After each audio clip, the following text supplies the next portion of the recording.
Amins here. Thanks for watching this video and welcome to my channel. I'm a guitar player, guitar builder, and guitar collectioner. Recently, I mean like 2-3 days ago, I ordered this guitar from GAK UK and it delivered 2 days ago and it turned out a total disappointment. You definitely know this is a PRS guitar, a Schizoid model, and it just introduced in NAMM 2019. It's a really new guitar, it's a really new model. And if you're familiar with this artwork, you definitely know this artwork belongs to this album. It's King Crimson debut album. The album title is In the Court of the Crimson King.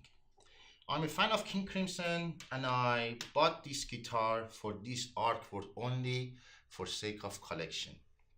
I have many guitars.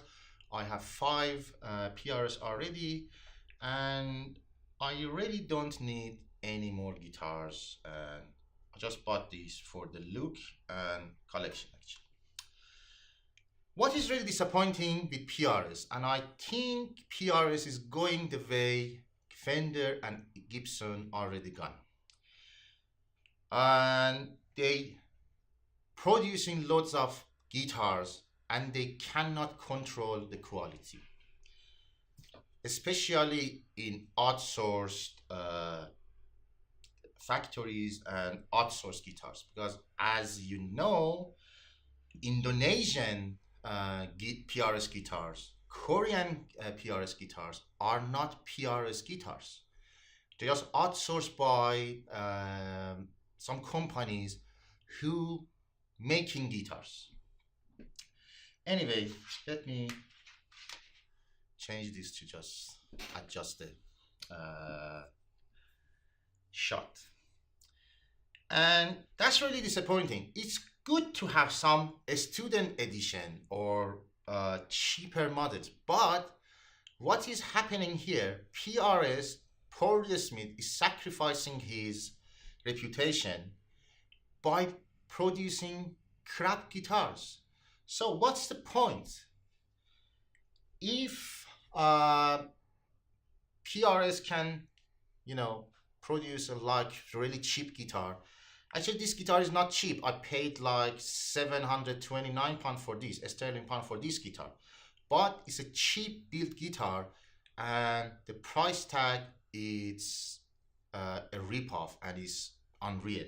This guitar should be sold like £300 at most because the quality indicates that. That's really disappointing.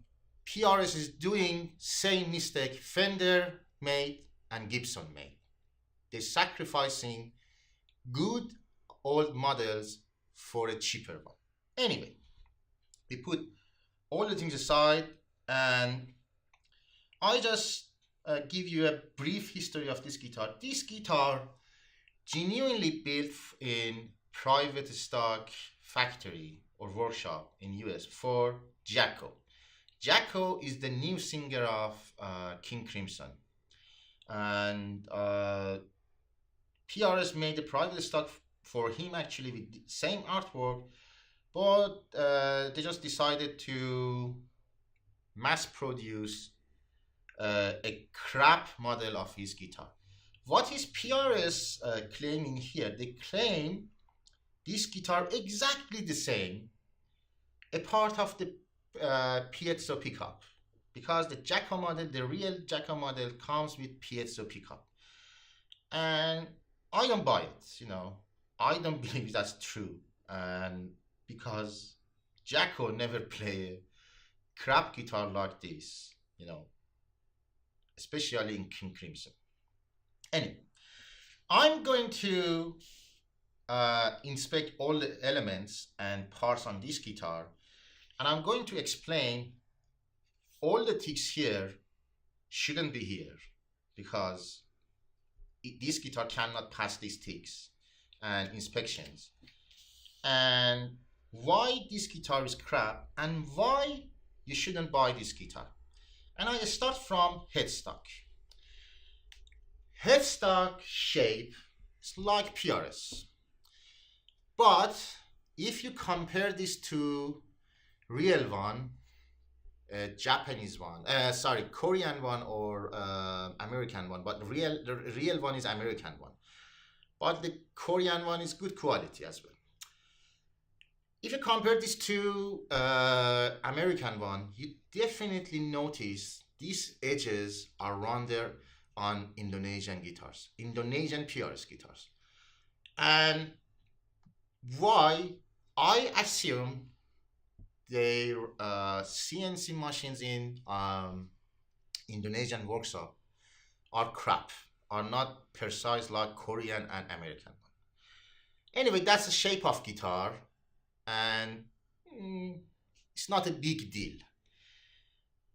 But if I didn't buy this guitar from a reliable retailer like GAK in UK, I would 100% sure this guitar is a fake guitar if I seen it like that, because there are some PRS copy blank part. You can just buy them for like price of 130 something neck and body, and you can make your PRS. Some guys already done it, and you can make a fake PRS, or you can find fake PRS on Chinese market as well.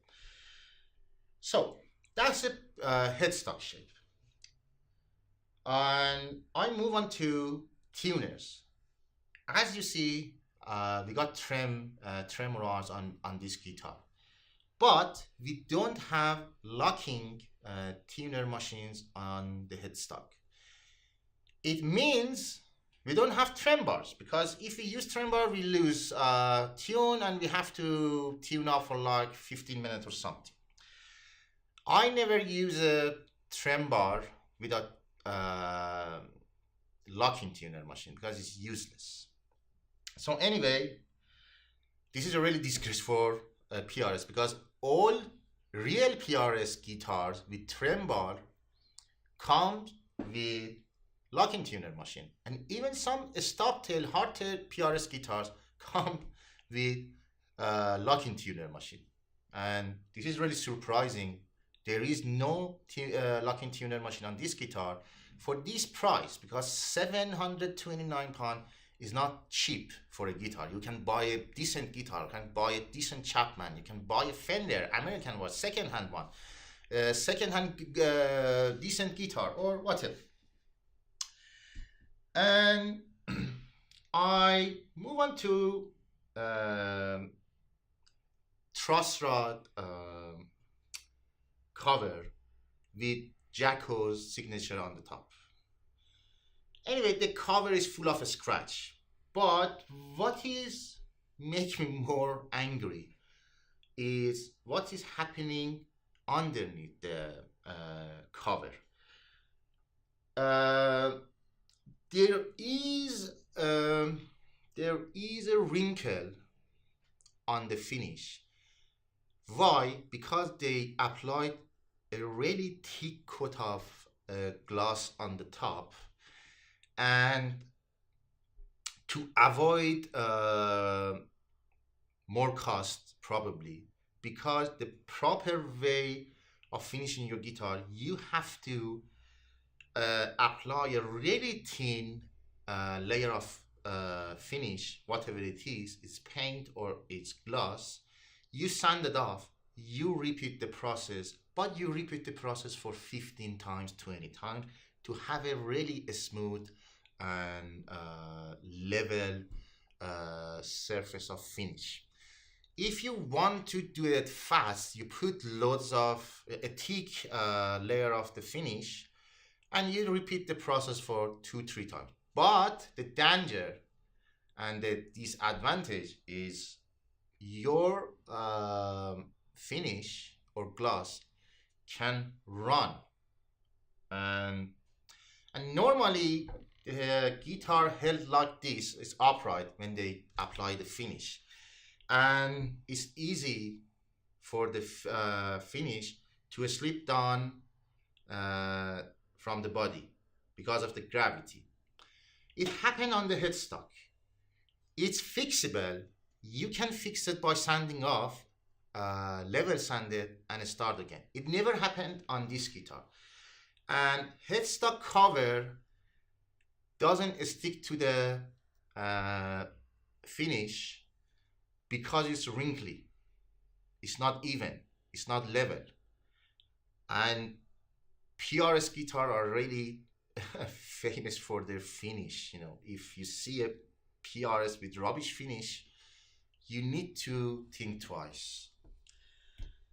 Anyway, move on to other part. We move on to nut, and as you see, nut is ticked here.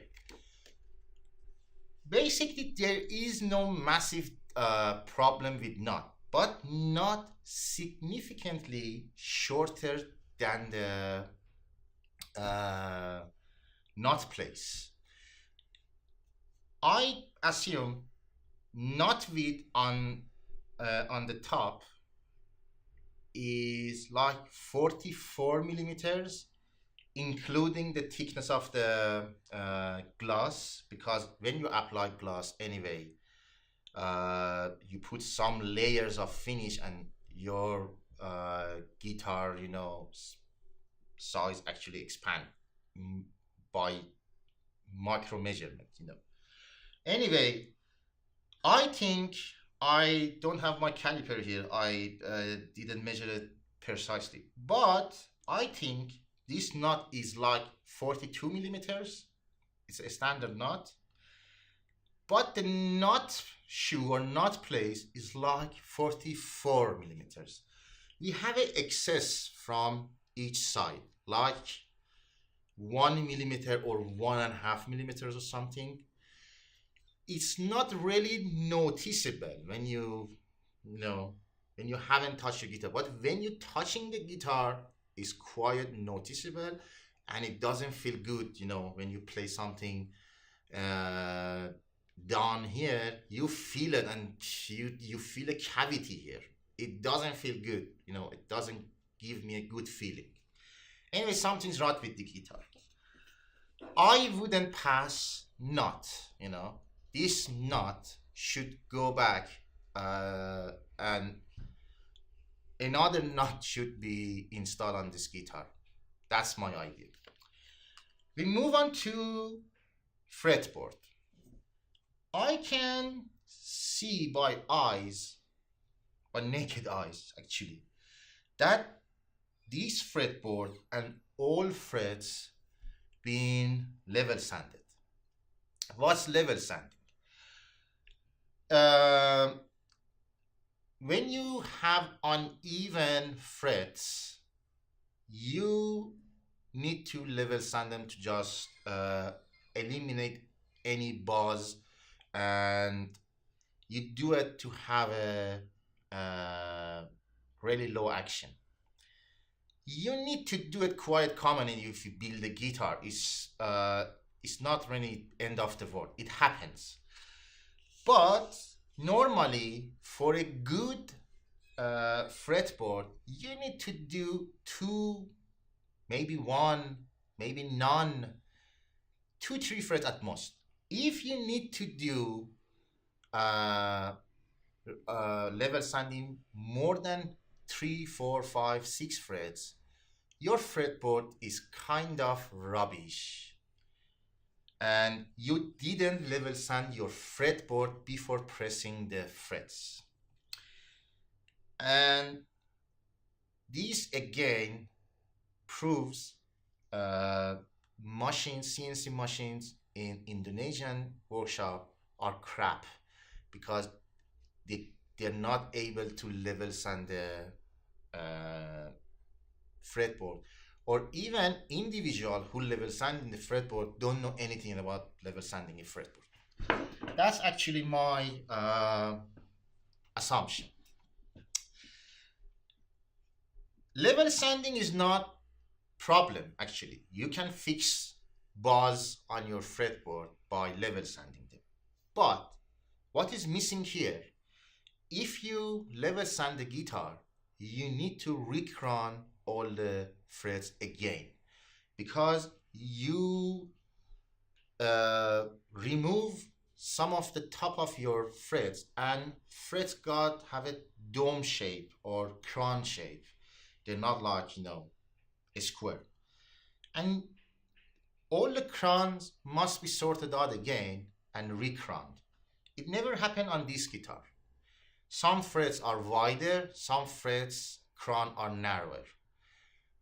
This changed the tone, intonation, and sustain, actually. Must be quiet, all the frets must have same crowns, same width, or same size. That's the problem with frets. There are other problems with frets. If you watch some factory tours or refretting process or fret pressing process, you may have seen some luthiers pre-cut the fret wires first. They measure each fret and they pre-cut frets. Normally, they leave some excess. If your fret width is like, for instance, 50 millimeters, you leave 2 millimeter, 3 millimeters excess from each side. Then you cut it after pressing the fret. You cut it, you sand it, and you finish the guitar. And you feel all the gaps left from fret pressing, because they normally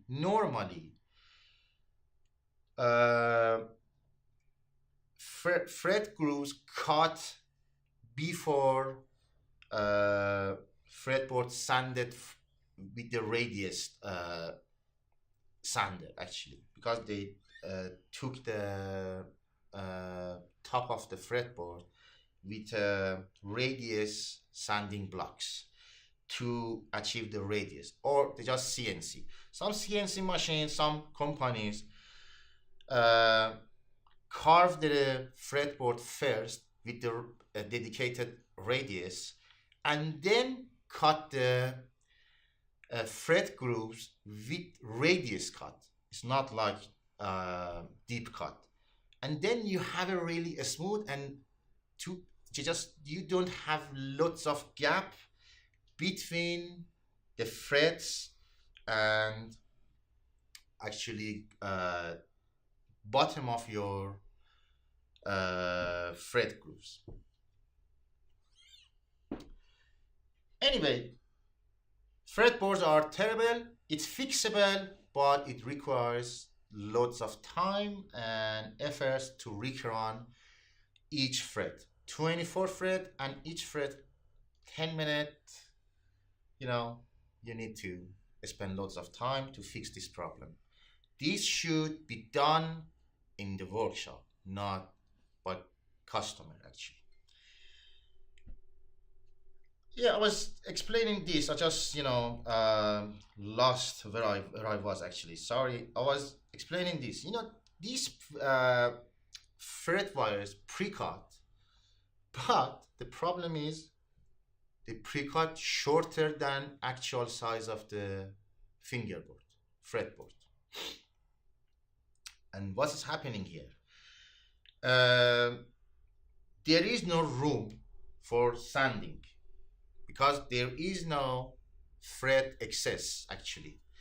There is a cavity instead of fret. And this cavity on this guitar just filled with glass. Normally, cavities or gaps left from fret pressing filled by same material, sawdust. If you got rosewood, you got rosewood sawdust. They mix it with super glue and fill all the gaps, and they some super glue poured on the top to fill all the cavities. Never happened on this guitar. There is no sawdust, it's just glass. And if there is no sawdust with super glue, you feel the humps because uh, glass penetrated to the cavities, but glass is not filler.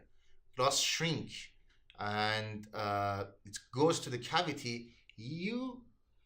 It's like decals, you cannot eliminate the decals, edges, or you definitely can notice it's a decal or it's a print or it's just a paint.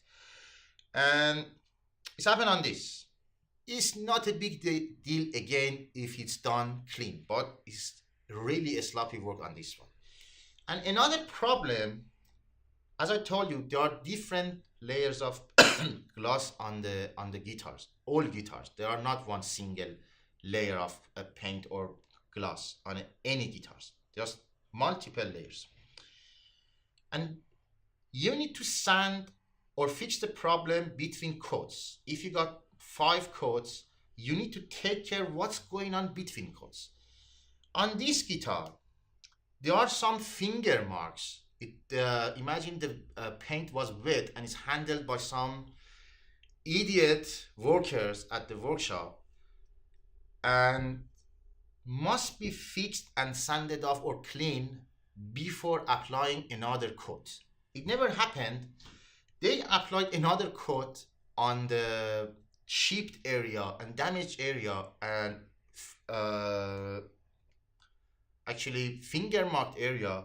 They applied another coat and actually they saved all the flows on the neck, and it's really appear from here. There is some finger marks here.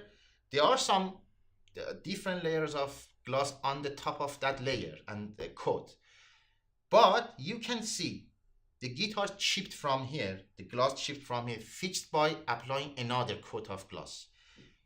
Normally you have to sand it off, clean it, and start over and start applying more coats. It's happened here and it's happened here. It's basically guitar handled by an idiot when the glass was wet, and it's the person who inspected the paint and finish pass it is here. This finish is off, shouldn't be passed. Okay, let's move on. There are loads of flows here, another chip here, and the gloss here is really thick. It's like 2 millimeters or something, because they try to cover all the problems with the guitar. They just put more and more coats of gloss. Another problem with the fingerboard, if I depressed all the strings from here, you can notice the gap between the fretboard edge and the 6th and 1st string are quite huge. It's good to have a wider string spacing and wider neck if you really interested in soloing stuff and modern playing stuff. This guitar is not one of those guitars like, really Jackson soloists. It's not guitar. It's not that type of guitar, and it doesn't require any wider neck. And I don't believe it's deliberate wide neck, because the size of the fret is shorter. I think this neck is quite wider because of 2 reasons. Yeah, one, crap CNC machines, they have an error like 1 to 2 millimeters, and this guitar neck crafted or carved a little wider than usual. And other thing make this neck a little wider is thick layer of gloss. If you apply 2 millimeter or 1 millimeter glass from each side, it means 2 millimeters is too much in terms of, musical instrument measurements. And or another problems is spacing on bridge and knot are not for this neck. This must be a little wider spacing. This neck doesn't feel good because it's a wide neck, but the spacing are not wider. It's normal one. Anyway, we can buy this as well and move on. So knot shouldn't be ticked, finish shouldn't be ticked, trim arm, tools in the box. I'm not sure the tick is should stand or not. Actions, I don't do anything with action. Actions must be adjusted by the player. Some prefer high action, some prefer low action, and it really depends to your playing. If you're playing blues, you require high action. If you play technical stuff, soloing stuff, you need low actions. Actions, it's personal preferences actually, from my point of view. Frets are off. Frets are shorter than it's supposed to be. And we move on to intonation. Intonation is crap. Let me just show you. Oh,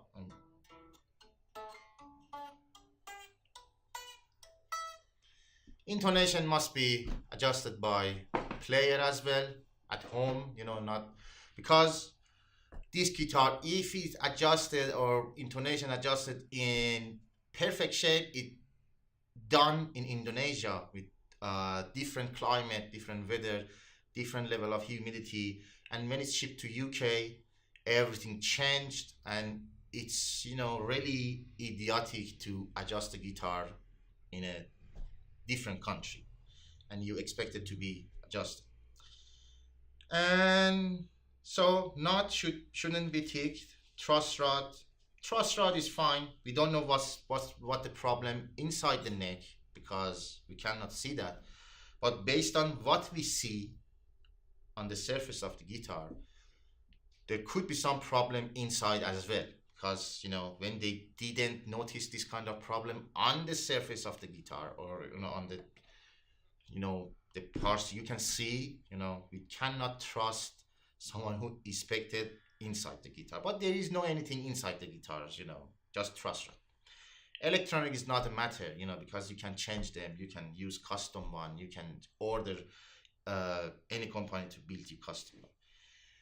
The bridge is crap. Trem arm is like a joke. It looks like a real custom 24 trem, but it's massively different, and the saddles are like rubbish, very rubbish quality stuff. Anyway, we can move it on. And other problem that made me really disappointed, that's this cavity. It's it's not a rocket science. You can CNC machine does it for you, or if you do it by hand, you need to clean inside the cavity. There are lots of excess filler, glue, wood still there. It's not clean, and it's really disappointing. This shouldn't be on a 729-pound guitar. Maybe on 130 something guitar, yeah, it's not a big deal, but not on a signature model PRS Schizoid 20 custom 24 blah blah blah. It's not acceptable. Anyway, it's really disappointing guitar. And I think I reach historical moment that PRS is not cool anymore. Uh, as I said before, I have 5 PRS guitars, 2 Korean, 3 American one, and you know, you cannot put same brand on these two type of guitar because that's not PRS. And I said and I covered that they just built by third companies. Maybe they're not musical instrument companies, and they making crap out of wood. And I believe expensive guitars are expensive because the labors and the effort put in the making those guitars, not for the materials. Fender guitars never had any special wood or cosmetic wood or whatever. Just alder, ash, maple. They widely available everywhere. Maple, you can find it everywhere. The effort you put in make your guitar expensive. And this guitar is relatively expensive, but the effort level on this guitar is like 1 out of 10. It's really poor built, it's a really cheap guitar. The price tag shouldn't be even near 700 something. Must be like 300 something. And even the artwork is not airbrushed or something. It's just a print. It's really, just maybe cost the company 20 cents or something. Maybe less. It won't cost, it's not a big deal. It's just a print. Just put it on, apply the gloss. That's it. And it's not like airbrush 90 guitars, they just painted by artists or real drawers. Anyway, I think I covered all you need to know about 2019 PRS Schizoid Jacko signature, and hopefully you enjoy that, and hopefully you don't make my mistake and you won't buy this guitar. Don't buy this guitar. If you want to spend like 700 something, buy a decent guitar, not this one. Thanks for watching this video. If you like this video, please hit that like button. If you really like this video, please subscribe. I'm going to upload some series of guitar building videos as soon as possible. Thanks for watching, guys. Cheers. Bye bye.